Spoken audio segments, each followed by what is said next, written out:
여러분, 구독자 1300명 채널에서 매출이 100억 이상이 나왔습니다. 거짓말 같다고요? 실합니다. 오늘 이 영상에서 어떻게 구독자 1300명 채널에서 그렇게 어마어마한 매출이 나왔는지 알려드리도록 하겠습니다. 얼마 전에 저희와 함께한 클라이언트가 새로 생겼는데요. 그분은 이제 부동산 유튜브를 하시는 분이었습니다. 원래 혼자서 편집이나 이런 걸 다 하시다가 도저히 이제 인력이나 이런 게 안 되셔서 저희한테 맡기신 경우인데요. 처음에는 구독자가 한 500명, 그리고 조회수는 1000에서 한 2000 정도 나오는 채널이었습니다. 그나마도 뭐 유튜브에서 알고리즘이 밀어주거나 뭐 핫한 주제가 아니다 보니까 유튜브 컨텐츠에서 나타나는 구독자나 조회 숫자 이런 것들이 되게 미미하고 크게 효과가 없어 보였습니다. 그런데 이 클라이언트는 하시는 일이 조금 특이했습니다. 단순한 그 부동산 중개가 아니라 직접 이제 시행, 시공, 그리고 이제 분양까지 하시는 분이셨습니다. 특히 이분이 고른 지역은 재개발 투자에 대한 수요가 되게 폭발하는 지역이었고, 거기에 이제 이분이 직접 땅을 매입하셔서 빌라를 짓고 그걸 투자자들한테 파시는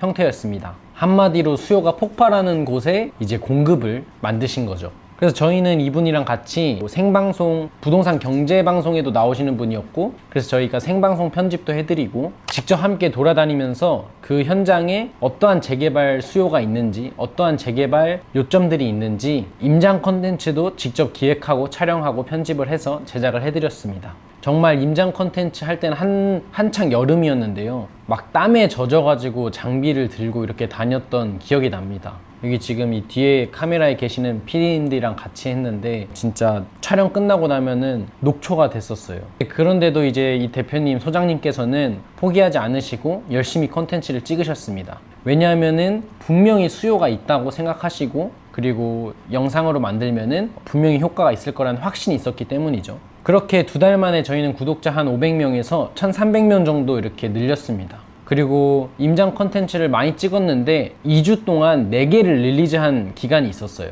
그런데 이때 정말 놀라운 일이 벌어졌습니다. 분명 조회수가 아직 1만이 되지 않았고, 1만이 되지 않은 컨텐츠면 사람들이 다 실패했다 이렇게 생각하는데, 이 부동산 소장님 채널로 문의가 엄청나게 쏟아지기 시작했습니다. 무려 200통 넘는 전화가 왔고, 그 중에 한 30채의 매물이 거래가 됐습니다. 한 채당 가격을 보수적으로 4, 5억만 잡아도 100억 이상의 매출이 발생한 거죠. 그래서 저희도 처음에는 막 믿기지 않았는데, 오히려 이 부동산 소장님이 너무 신이 나셔서 아침에 막 전화하셔서 또 계약됐다, 문의가 계속 와서 너무 바쁘다, 이런 얘기를 하시더라고요. 근데 유튜브 구독자 1300명이고 조회수가 아직 10,000도 안 됐는데, 그냥 유튜브적으로 보면은 되게 실패한 채널인 것 같고, 그 돈과 그 힘을 들여서 만들었는데 겉으로만 보면은 되게 초라해 보이잖아요. 근데 이 사례에서도 보실 수 있듯이 유튜브라는 플랫폼은 단순히 어떤 숫자로 보여주는 플랫폼이 아니라 어떤 사람들한테 어떠한 메시지를 전달하느냐가 훨씬 중요한 게 나타나는 사례였습니다. 그래서 여기서 굉장히 몇 가지 중요한 포인트들을 여러분들이 아셔야 되는데요. 첫 번째로는 그 상품의 본질이 명확해야 한다는 겁니다. 객단가가 높은 상품, 그리고 수요가 높은 지역이거나 그리고 수요가 높은 상품이어야 되고요. 그 다음에 공급은 컨트롤할 수 있다면 가장 좋고, 공급이 없고 수요가 폭발하는 상품이나 제품, 서비스를 기획하는 게 굉장히 중요하다는 것을 여러분들이 아셔야 됩니다. 그리고 두 번째는 바로 컨텐츠의 퀄리티입니다. 단순히 쇼츠나 블로그 글을 보고 과연 사람들이 이런 부동산에 몇 억씩 투자를 할까요? 물론 하는 사람도 있겠죠. 하지만 그 전환율이 매우 떨어질 겁니다. 몇 억 단위의 투자를 하시는 이런 투자자분들은 실제 현장을 보여주고 분석하고 그 실제로 존재한다는 것을 눈으로 보여줘야 전환이 일어납니다. 그래서 블로그 글이나 뭐 스레드, 쇼츠, 릴스 이런 게 아니라 유튜브 롱폼이 가장 효과적이라는 것을 이번 사례를 통해서 또 볼 수가 있습니다. 저희도 그래서 컨텐츠를 만들 때 특히나 지도, 그리고 드론샷, 그리고 이 소장님께서 직접 보여주시는 그 지역에 대한 특징들을 편집으로 표현하려고 최대한 노력을 했습니다.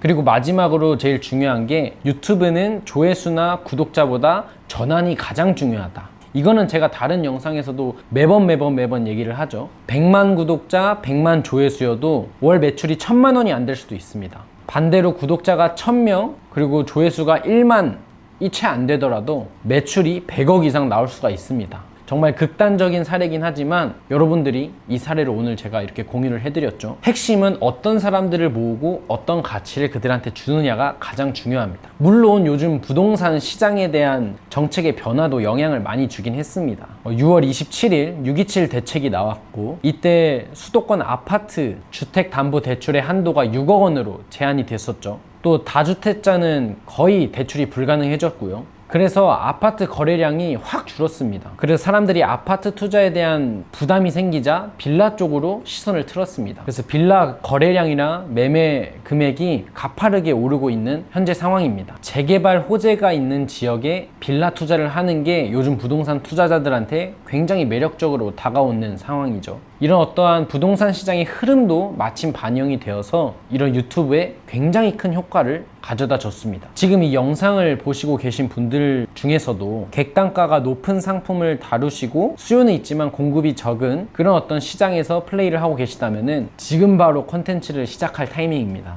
아까도 말했지만 유튜브는 단순히 조회수 플랫폼이 아닙니다. 신뢰를 줄 수 있는 사람, 그리고 그 가치를 명확히 설명할 수 있는 사람, 그리고 사람들의 그런 궁금증을 풀어줄 수 있는 게 가장 강력한 무기이자 콘텐츠가 될 수 있습니다. 오늘 사례를 통해서 저희는 그거를 직접 경험했고 저희 팀에서도 저희가 그러한 매출을 만드는데 일조했다는 그 성취감에 분위기가 굉장히 좋습니다. 오늘 구독자 1300명 채널에서 매출 100억이 발생했다는 이 얘기가 단순히 그냥 사례로 여러분들한테 들려지지 않았으면 좋겠습니다. 이 영상을 보시는 분들도 숫자에 얽매여서 유튜브를 하지 마시고 유튜브를 완전히 다르게 접근해서 사람들을 움직이는 컨텐츠들을 여러분들이 직접 만드시고 경험해 보셨으면 좋겠습니다. 혹시 더 궁금한 내용이 있으시거나 이러한 컨텐츠 제작에 문의가 있으신 분들은 그 아래 고정 댓글을 참고해 주시면 됩니다. 오늘도 영상 끝까지 봐주셔서 감사합니다.